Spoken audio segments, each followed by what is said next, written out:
game. Blouses. Gallon chuck. Disaster. Spaghetti. Disaster. Well, I mean, I'm no doctor.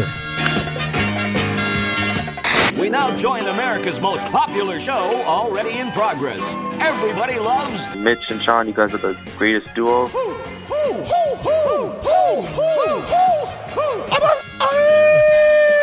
Fantastic. That team sure did suck last night. They just plain sucked. I've seen teams suck before, but they were the suckiest bunch of sucks that ever sucked.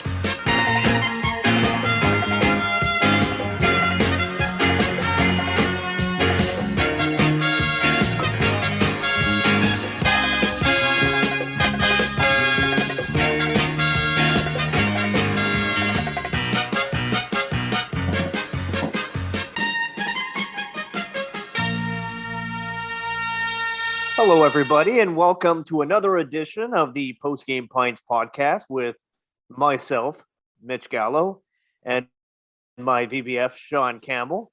Sean, as you can see, we're brought to you by LaBrosse Brewery, and we both have wonderful beers in front of us. Yeah, we went with the Wicked Nor'easter, one of my favorites at LaBrosse, and it's absolutely, I just keep going back to it. I keep going back to it. It's crazy. So Wicked Nor'easter is the one that I decided to go with today. Yep, same here, and it just goes down so smooth.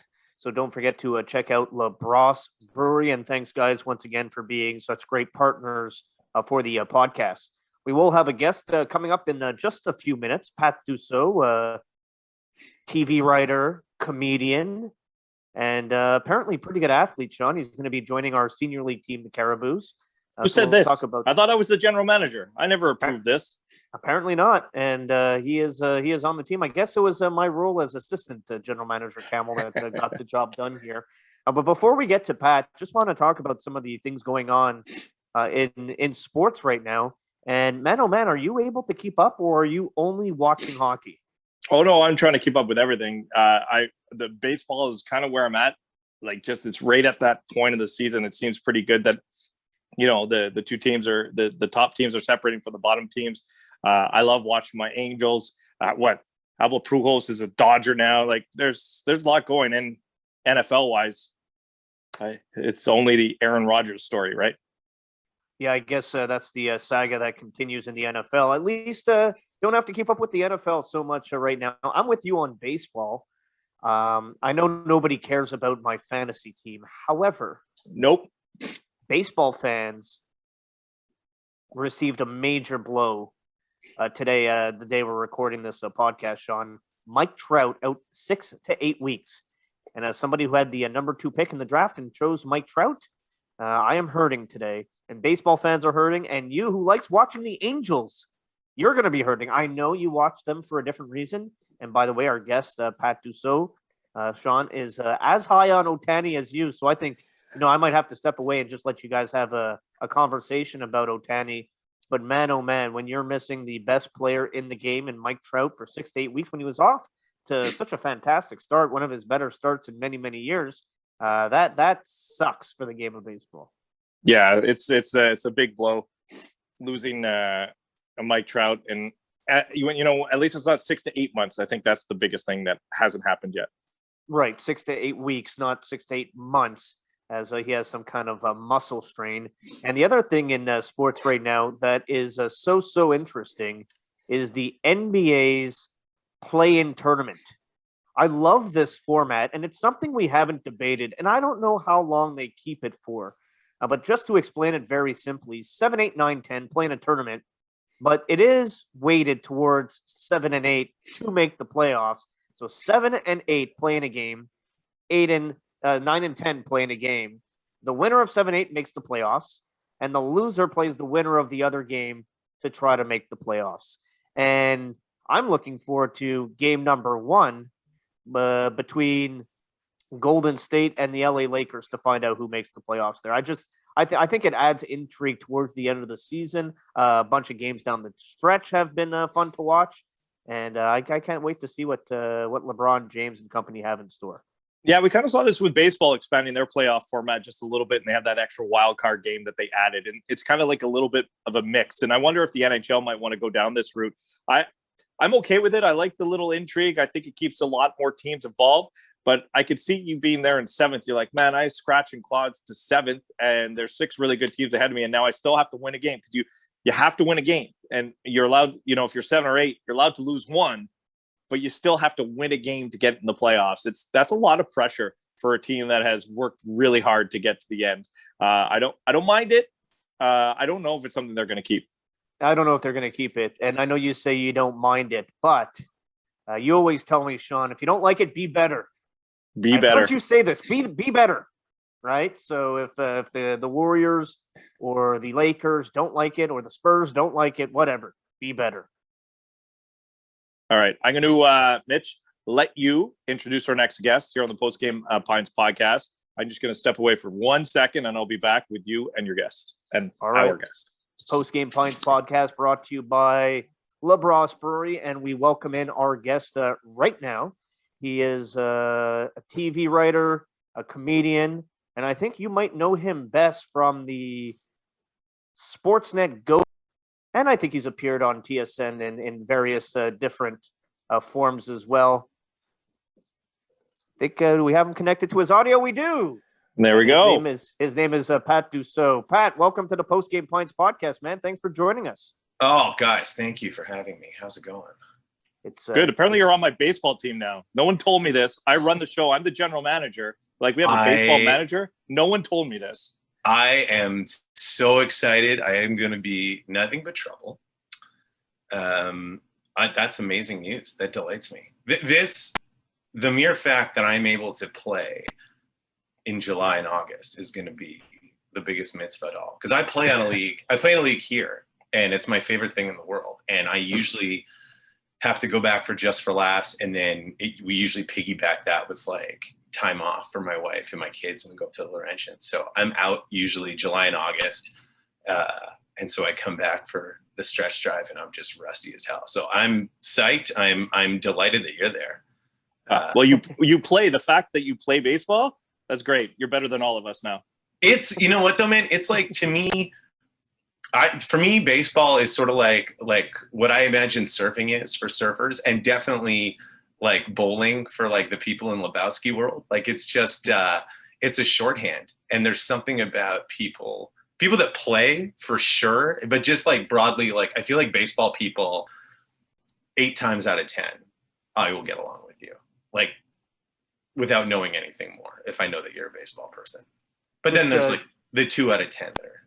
Yeah, well, Camel might be part of the 2 out of 10 because fundamentally he might be the worst player I've ever seen in my life. You love this, Pat. We had Bill Lee play on our team 2 summers ago. I'm very aware and was seething with jealousy. Continue.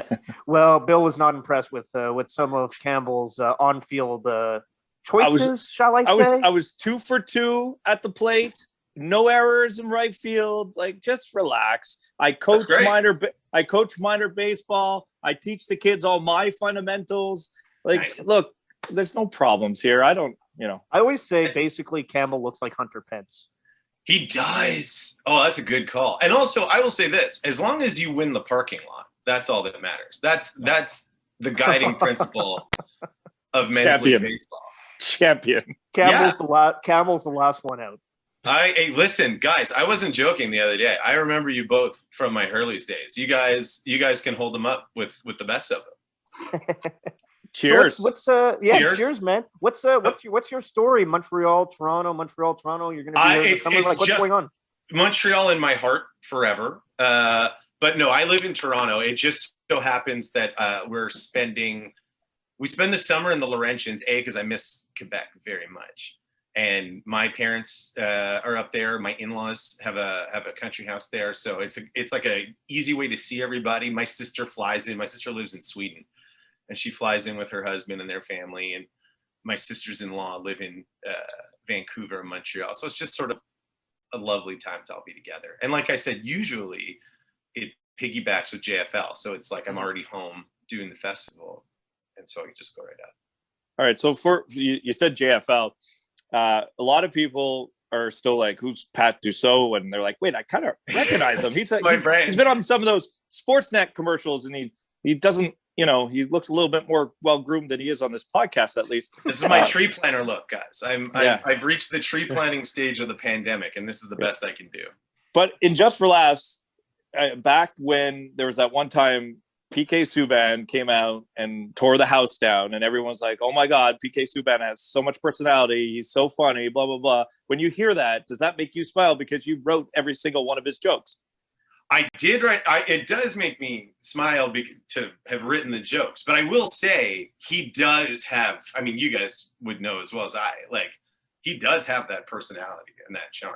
Like, he's. I will say, I'm 41. He's my favorite Hab of my lifetime. I love him as a play, and personality as a part of it, but as a player too. Like, I just, he's working. That is. It's one of those things I feel like at home in Montreal, that is a thing that I will be attached to me for the rest of my adult life. And I'm fine with that. Like, it was such a joyful, fun thing. And like, what a fun confluence of like two things that I love so much happening at the same time. And like the fact that it was right on the heels of the trade, like I felt like I had the microphone that like every Canadians fan, regardless of how he felt about the trade, wanted in that time, right? And so the fact that I was like a hardcore pickist, if you will, you know, I was when we brought him into it, when we were negotiating and bringing him in to do the gala, he was very conservative about the Habs, you know, and was basically like, "I'll do jokes about anything, but I got to keep it 100 with management," and nothing more than that. And it wasn't even PK; it was like his people. But I mean, okay. And he was really cool. And then I remember we were scouting locations in the East End at Rosemont Maisonneuve Hospital. We were scouting locations to shoot one of the sketches that we did in the gala, and I was listening to 690, and he got traded, which was like insane. And then I remember getting a text, you know, basically being like, "You're off the leash," and it was great. And then it was like, oh my God, all of my fan anger channeled into a comedy show. That Mitch, I know that you broke the news on TSN 690 when PK got traded. I was in my car. It's funny because my story, hearing that, I heard it live. I was listening while I was going to pick up my boys at daycare, and I'm driving along, and I hear Mitch. You know, just so you know, breaking news: PK Subban just got traded for Shea Weber. Mitch Melnick goes, "Holy shit!" and like I remember it, and the instant that happened, and I know you don't text and drive. I get it. I texted my boss and I said, "I guess I'm coming in at 7 when Melnick is done, because we do special programming when something like that." And he's like, "Yep." And that was within 20 seconds of that saying on the air. I already knew I was working at 7:00 that night. It was, what a crazy summer that was. Yeah. And I could just imagine being a comedian and having him as a tool. What you were thinking. You're just like, "Oh baby." Yeah. Plus he's like actually good, right? Like, that's the thing about him, is like, he knows how to deliver a joke. And like, if his approach to hockey is similar to like what he did with that, like, I get why he's excellent, because it was just sort of like he knew what the job was and he just kept practicing until he could nail it, and it was easy for him.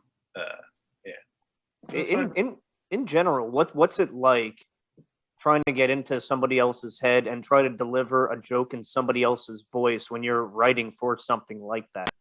You know, for me, I will say I like it almost better. But it's also because like that was, JFL was like my entry point in a show business. So, you know, writing those galas, it was my entry into all of this. So maybe I'm default think that way. What I like about it is like, if you're writing as yourself, you're sort of limited a lot of times by your identity, right? But if I'm writing for like Wanda Sykes or Anthony Anderson, you know, there's a point of view there that I can't do as Pat Dussault, you know, or Carrie Fisher. So like, and that's also like a fun thing. Like, if you think about writing a Just for Laughs gala, is like, you know, there's only so many jokes about Montreal that you can write. Like, about that we're corrupt in, construction and et cetera. And so what's fun about going into another person's perspective is like writing jokes that are outside of, like if you're Carrie Fisher, you know what I mean? Like it never occurred to me to write jokes about the experiences of a middle-aged woman struggling with like mental health and addiction issues. But like you give yourself permission to write jokes, or you have permission to write jokes because it's in her voice. And ultimately, like, they're going to say yes or no on what we do. But to be able to write it from another perspective, I think it's very freeing. So who you mentioned some names there, and PK Subban. Have you worked with other athletes? Have you like other comedians? Athletes? Like athletes, or is it mostly comedians that you work with? Well, comedians, tons. Yeah, I mean, I've been doing JFL since 2013 was my first year doing galas. So yeah, so sorry for athletes to answer your question. There's PK, and the only other gala I did was I wrote a gala for Chris Jericho for the Winnipeg Comedy Festival, which is sort of break the walls down. He was a cool guy. Yeah. I don't know shit about wrestling. The guy. We're gonna have some beers in the parking lot after baseball talking wrestling. Then you're gonna educate me. Good. Yes. But he was dope, man. Like first of all, I don't know if he's from there or he has family there. He's from Winnipeg.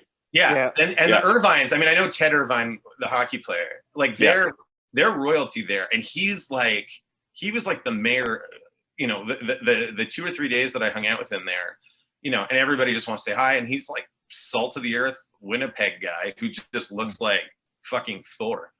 But he was a good sport too. You know what I mean? Like, another guy that, if you're a wrestler, you're already in show business. So, the theatrical wasn't hard for him and good instincts. And so that was good. And then the only other guys I worked with, athletes are Pacioretty and Drouin did a cameo. I wrote the intervention for Montreal for the 375 gala at JFL that, whatever, I think it was 2017. And they're nice boys, they just each came in and did a joke, like very like almost award show style. I think they were introducing Caroline Ray or something like that. But nice, didn't talk more than that, but it seemed fine. So you want to get into the Sportsnet Go commercials? Yeah, Sportsnet now. About that. Yeah. So I know you love the Blue Jays. I know you're a big baseball fan. You mentioned it. It seems following you on Twitter, you're watching almost every Blue Jays game. In fact, when I asked you to do the podcast, you're like, yeah, the only thing I have going on is I'm watching. Watching and vlogging. Yeah. I should say this. I'm a baseball hussy. Like, so yes, I live in Toronto, and I think that as a Montrealer, in the absence of the Expos, I think what we've learned is you got to support the local team. Otherwise things happen. So I do love the Jays. Sorry, finish your question. I don't even know what you're asking me. I guess I like the Jays. No, I guess the question is, what's it like watching the Jays game and then seeing yourself in those commercials, seconds? Every spot set, every break? Hey, listen, man, like this is such a weird life. It's surreal, I started acting serendipitously. Like I came up doing improv in Montreal, right? Like I kind of only ever my only real aspiration was to be a comedy writer. And I remember when I started doing it, this is a tangential anecdote to get back to with this. I started out doing improv, but the reason I got into that was I want to be a comedy writer. And in the summer of 2003 in Montreal, I saw Seth Meyers walking up Park Avenue. He was in town for JFL. I think he just finished his like first or second year on SNL. And I was a huge SNL nerd, always have been. And I fucking ran through rush hour traffic on Park Avenue to get to the other side of the street and just badgered him with questions for like 20 minutes about how to run on SNL. And he was a really cool guy, but he was the guy that said, we really look for writer performers. Do you know what improv is? And so I ended up moving to Toronto specifically to take class at Second City. And anyways, came back to Montreal and came up doing improv. So I performed, but like never thought I'd start acting. And then I play baseball or softball in the wintertime indoors. And I was playing with this team and we were having beers at his house afterwards. A Montreal guy, you might know him, Andrew Mackay. Do you know? He used to be a bar guy. To work at. I don't. No, he was Andrew. I don't know. Lovely Andrew guy. Mackay. I face. probably drank somewhere at the same. Well, vicinity. I know him through Greg Lajeunesse, who I used to work with at Hurley's. So Okay. I know he's really strong. Anyways, that's who I played ball with. He's an actor. One day we're having like after party, after game beers at his house, and he's best friends with a casting director, and literally like we're just having a smoke, talking shit, and mentioned that I did improv, and just said, "Why don't you come in and audition for a commercial?" So I like money. I have 3 children, and I live in Toronto, Canada. So I went in and I auditioned, and I just got lucky, and I booked a couple of things off the bat. One was like a Frigidaire commercial, and one was a Cadillac commercial in French, because Torontonians think my French is like perfect, unaccented French. And the second they heard it in Quebec, they're like, oh, the fucking Anglos speaking French. And they redubbed me with like a proper French Canadian voice. That's like 8 octaves higher than anyone who looks like me should have. So where did you grow up in Montreal if you have that accent? Just quickly. Town of Mount Royal. Okay, continue then. Yeah, you're right. That's Anglophone area. Oh, yeah. Like I'm fluently, like, je parle assez bien français, mais c'est comme un français d'anglophone. You know what I mean? Like, yeah. You sound like my son. You sound like my son, who's perfectly bilingual, but he has an English accent when he speaks French, and he has a French accent when he speaks English. That's the new accent, by the way. The Montreal ethnic non-specific, like Laval. Like it's a little bit like this. It's not like Simon Salikas sounds like that. I'm telling you. Like I know it's Greek, it's Italian, but it's like that. They're speaking English is clearly their first language, but it's got like that inflection of French to it. Yeah. Man, sorry, I got really tangential there. So all that to say, like, I stumbled into the acting. It's so fucking weird to see it happen all the time, and it's weird because I just like went through this period where I got lucky and booked a bunch of commercials. And the other night I got pretty high and I was watching TV and the Sportsnet ad came on, and then it stopped. And then this Frigidaire ad I was in came on. And then I had that like Twilight Zone. I was like, man, if I have this like a Twilight Zone and I'm like stuck in an alternate reality where it's only me on TV. The next ad was nothing. And then the next ad after that was like a fucking Michelina's ad or some shit that I did. So like 3 of the 4 ads in the commercial block were me, and I was deeply high, and it had a very like Black Mirror kind of scenario, which is often how it feels when it pops up every 5 seconds on Sportsnet. It's weird. Yeah, I was like, because Gal was like, Pat Dussault is going to be joining our baseball team. I'm like, the guy for that weirdo for the Sportsnet commercials. Sportsnet Now guy? Yeah, I was like, that guy, really? Whose idea was the, I guess, the synopsis or however you want to put it for those? It's all them. It's them. You're just playing the part. Yeah, like I do ad lib a lot in those. Like I have the guy, the creative director for Rogers is this great guy. He's a Montreal guy. His name's Hilding Nanapragazin, and he's a dollar guy. And I know I auditioned for it. I think at the time it was supposed to be like sort of Ron Burgundy-ish. Okay. And I see that. I see a mix of Ron Burgundy and John Hamm. Yeah. I see that too, Mitch. It's the John Hamm skip the dishes type thing. Skip the dishes type thing, yeah. Thank God, by the way, for those ads, because they're as ubiquitous as mine, except that it has John Hamm, like the most handsome, coolest man in the world. But people can focus on the fact of like, as it is, there's people like, man, I'm sick of the Sportsnet Now commercials, but like, were it not for sweet John Hamm in those ads, like I maybe would be crucified by this point. So I just, because I don't want to lose track here. I just because it all comes back to our baseball team. Yeah, I'm just curious. Are you are you a pitcher that can hit like Shohei Ohtani, or what's the deal? I wish I were. First of all, dude. So let me say this. Back to baseball affiliations. Like, I love the Blue Jays. I also love Los Angeles Dodgers quite a lot, and they've always like. Since I was 8 years old, they won the World Series. Oh, dude, yes. So it's so annoying because, like, I usually watch Dodger games at 10 o'clock, but fuck, man, you can't watch anything that doesn't have Shohei Ohtani in it if it's on. Like, a West Coast game, I can't watch the Dodgers if, like, Babe Ruth is on TV. And that's what he is, man. He's unbelievable. You can ask Mitch. The moment that he came to North America about 3 years ago, was it 3 years ago? Yeah. 2017, 2018. Yeah, right. Something like that. And Mitch knows. I watch, like, I know Mitch is in baseball pools and all that stuff. I'm a casual observer. I love my sports, but I like my baseball. And I said, this is the guy. This is my new favorite player all time. They're like, why? Well, he pitches and he hits. Yeah, man. I hate, like, for me, my biggest pet peeve is these pitchers that get to the plate. They've played the game of baseball their entire life. A lot of them And were like shortstops until Yeah. the minors. And then they get up to the plate and it's like they've never held a baseball bat in their life. Yes. And they don't even, it's like it's upside down. I'm like, when did you stop attempting to swing? You know, you have to do this in a baseball game. I'm not asking you to hit 300. You're a pitcher, but look like you know what you're doing. It's and, weird. and it's always been a pet peeve. And I've always had a soft spot for pitchers that can hit. And when I heard that Shohei Ohtani was a pitcher that could hit, and now they didn't know, if the first few years they didn't really know what they were doing. This year, oh my God, he's leading off.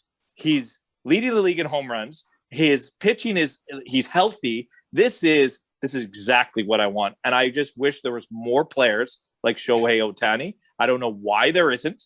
I think that their athletes are incredible people. Baseball players are incredible people. Most baseball players their whole life are the starting pitcher and the guy in the 4 spot. Like Shortstop and center field, man. Yeah. It's crazy. And now, you know, like I coach baseball. The best players are the ones that can pitch and hit. They both pitch and hit. I don't have kids that could just pitch. I don't have kids that just hit. Yeah. What happens? And that's why I love Shohei Ohtani. You need a generation. He's different. You want to have a generation of Sean Stars. Sean Starr was a great ball player.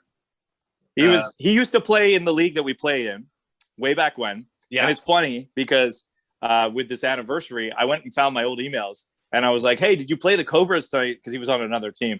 And he's like, no, I didn't. Because I was just a listener that used to be a fanboy to Sean Starr and send him emails before Twitter and all that stuff. It was just emails back and forth. And I'm like, oh, did you play him? How'd you do? Well, how'd you go? He's like, no. And then he'd always be like, I'm not playing tonight. I'm too tired. I got the morning show. I'm like, fuck you in radio. Because I was, delivering pizza. Fantastic. That makes me so happy. Yeah. No, dude, man. Oh, no, sorry. I just wanted to say about Ohtani. Like, I love, and I feel that way too about Connor McDavid. Like, it's really fun to get to enjoy nice things while you have them. You know, I was talking to my friend about just the luck of I'm 41 and You've said that twice already.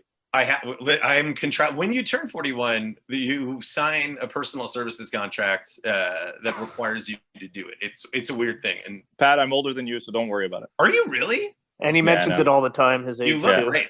You look. You know what, man? Yeah. What I was gonna say is like I'm too young for Pete Gretzky. Like I kind of feel like my cognizant hockey fandom kind of overlapped with Gretzky to LA. But I grew up with like peak Mario. We're seeing peak McDavid. We had peak Crosby and Ovechkin and like Bure. And like to have that in baseball, like the fact that Mike Trout and Shohei Ohtani play on the same team is insane. And the fact that they're so bad is also ridiculous because you've got it's basically like having Babe Ruth and Mickey Mantle at the same on the same team. Yeah, Babe Ruth, Mickey Mantle, Sean Campbell, Mitch Gallo, and Pat Dussault all on the same team. They're just dealing with these slobs that don't even know how to play. That's a team that'll win the parking lot. I'll tell you that right now. Yeah, right. Me and Shohei can pound them, man. Well, oh my God. You're Trout is right. Boring though. Yeah, whatever. It is a shame that Mike Trout doesn't get to play in the playoffs. And now I was talking about this before you jumped on that he's out for 6 to 8 weeks with that muscle strain. So that just sucks for them because I think their record since 2019 without him in the lineup is like 15-30. It's insane, right? They're like they're like a 660 team with him and like a 400 team or 350 team without him. So before I know Campbell has a surprise coming up in just a second, but before that, you're in Toronto. Yes, but you're from Montreal. Born and raised. And we are a couple days away here at the time we're recording this podcast of Maple Leafs and Canadians, something that hasn't happened in our lifetimes. The dates 1979, 1979, and you're a big Leafs fan, aren't you? I grew up a Leafs fan. Yes. But since covering the Canadians and there's been a shift. I don't have that connection. I'm not. I Well, can't you say guys I'm are professionals also, so it's different. Like I do understand that like people in I sports. yeah, media- but I also liked both teams. And Yeah. when I was much younger, I know Camel finds it You weird, but I you did. can't like both teams. I You know, liked unless you're both my teams. 9-year-old son who likes Montreal Canadiens and he likes the Leafs only because his name is Leaf, like that doesn't count. Okay, you know so- what? I don't disagree with you, but I do give special dispensation because sometimes you're born into situations too that muddy the waters. I do have friends that grew up in sort of blended Habs Leafs households, and I feel like you pick shit up from. Like I get it. I would say that in a vacuum, Campbell, I'm with you. Like pick a side, man. I'm all for shifting allegiances. I love the Yankees as a kid, and now I cheer for the Jays. So I'm with you. To go to where Did you you're- ever like the Expos? Did you ever like the Expos? Expos are always my favorite. Don Okay. Mattingly is my favorite athlete. Okay. of So you were all one of time. those that went Expos Blue Jays. One of those. Okay, gotcha. Okay, I I'm understand Expos now. for life. I'm just waiting till my Yeah, team yeah. They're dead. resurrect. You know what it is? I'm a No, widow. they're dead. You're not dead, but they're dead. I'm a widow who is passing the time until my dead spouse is resurrected. And Yeah. then We'll see. That's They're perfect. dead. I have faith in those guys, by the way. Yes. Anyways, but sorry, Habs Leafs. It is tough. I love Toronto. I love living here very much. It is hard to live here when the Maple Leafs are good. It's relentless. And the fact that, we all know what this matchup is, to me, it feels a bit like playing with house money because I don't think any reasonable person on paper expects us to win this. I do think that the playoffs are a different animal. I think if we lose, it was expected. I think there's a good chance that at least a viable chance that we could pull off an upset, which then is just doubly delicious.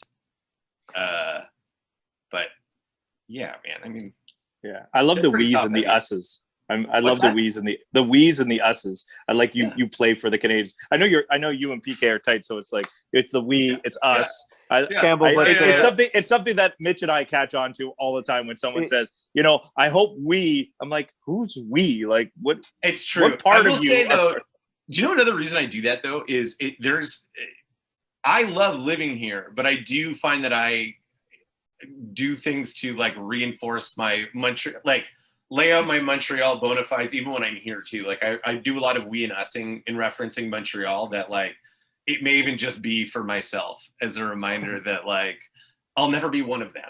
I love it here, but I won't be one of them. Are your just- kids Torontonians though? Very much so.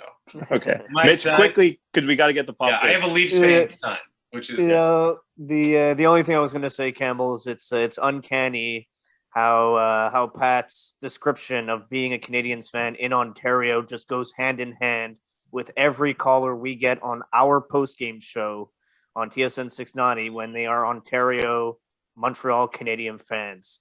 So trust me, Pat, you may Yeah. feel like you're alone sometimes, but you're No. not alone. You are not We've- alone. We've got Kilgers. Yeah, Do you know that place, guys? Kilgers. I've been there. Yep. Yeah, the I think Habs I've bar been in there. Toronto. I've been to a couple bars in Toronto, but I don't remember names. There's one that is like the Habs bar in Toronto. It's called Kilgers. It's great.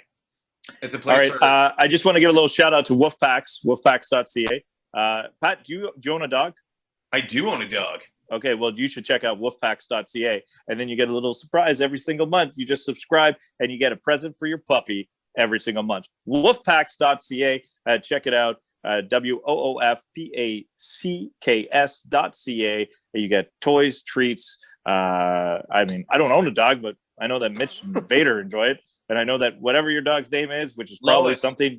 I was going to say probably named after Kevin Pillar or something, but nonetheless, Flois.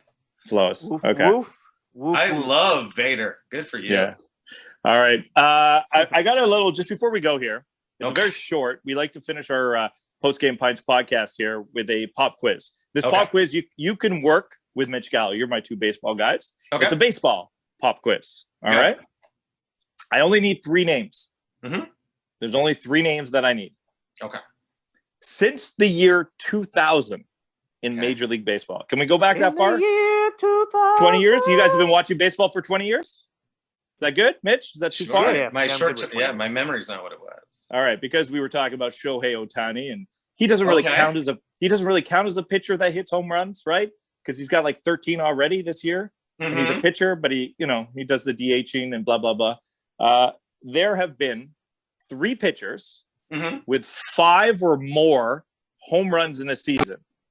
3 pitchers since the year 2000 with 5 or more home runs in the season. Can you guys name those 3 pitchers? Is one of them Rick Ankiel? No. Oh, that's such a good guess since he converted to being an Yeah. outfielder. No, he doesn't. When he's an outfielder, he's done that. Yeah, but I I get where you're going. No, these guys were pure pitchers. They hit every 5 games. Oh, Rick Ankiel went to the outfield. Shit, you're right. He was Yeah. started as a pitcher. That's right. I can give you the years. Is One was Mike Hampton? Is Mike Hampton one of them? Bam, 2001. Mike would Hampton not- with the Rockies had 7 home runs one year. Yeah, He played at Coors Field. yeah, he might be the greatest hitting pitcher of all time, though. Mike Hampton Mm. could match, man. No one goes to Shohei Ohtani. Sorry. Oh, yeah, sorry. Well, Shohei Ohtani is a demigod. I'm talking Yeah. human division, mortal Okay. division. All right, 2 more. That I mean, was I the think- furthest. That I- one was 20 years ago. Okay, I feel like Mad Bum maybe has done. Yeah, 100% he was going to be one of my 5 guesses. home runs in 2015. 5 home runs, Madison Bumgarner. A few in the 2015. playoffs, too. One Yeah. more pitcher with One, 5 yeah, bombs. this is good. You're 2 for 2. Mitch, you're doing nothing. By the way, here you're doing Okay. nothing. I 5 definitely would have bombs gotten from a Mike Hampton. pitcher. So it's probably a National League pitcher, right? If you're gonna hit 5 bombs, you got to get a lot of ABs. And It is 5 or more. I will say it is. I will give you some clues just because we're on a time frame here. yeah. It was in Yeah, we got 2006. 150 left. It was in 2006. National League pitcher 2006 National League pitcher hit 6. hit 6. You know what? I'm gonna really cheat. Can you give me the division that he plays in? Central. I think. Yeah, that's fine. All right. Then my last guess was going to be Kershaw. I feel like he's a pretty good hitting pitcher, but Kershaw plays in the West. So Yeah. I hate- God. And I the said West threw me. 2006. I said 2006. yeah, I know. Yeah. Okay, let's just say I'm about to bail. I'm gonna maybe say he doesn't really hit. I was gonna guess CC because he's so No, big. it's how about this? He's a very emotional pitcher. He's got very high emotions. He's had blow-ups before. Carlos Perez, Oh, you got the right first name. Carlos Santana, Carlos Zambrano. Yeah, it's you. Oh, You got Zambrano. it. Yeah, of course, it was Carlos Zambrano. Of course. Once you said it, you knew it, eh? Once you said it, you knew it. No, I didn't think he ever. Did he really hit that many home runs He in a had year? 6 home runs. Yeah, That's yeah, impressive. 6 home Wow. runs. Yeah. Well, anyways, Pat, cheers, man. Man, That was guys, fun. what Hey. a joy! Thank you so much for having me. I'm Hey, down Pat. for a part 2 at some point. Yeah, Oh, me please. too. Well, first of all, we'll hash it out in the parking lot this summer. But yeah, Yeah. guys, I would love For to. for the 3 games I'm going to be able to make, so it's fine. Don't worry about it. See you guys in the parking lot. I got See you in the kids parking that lot, get in the fellas. way. Thank you so much. Cheers. Cheers.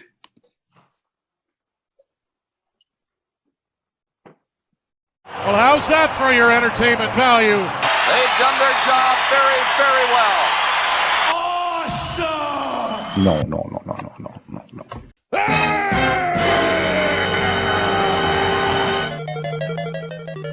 Come on.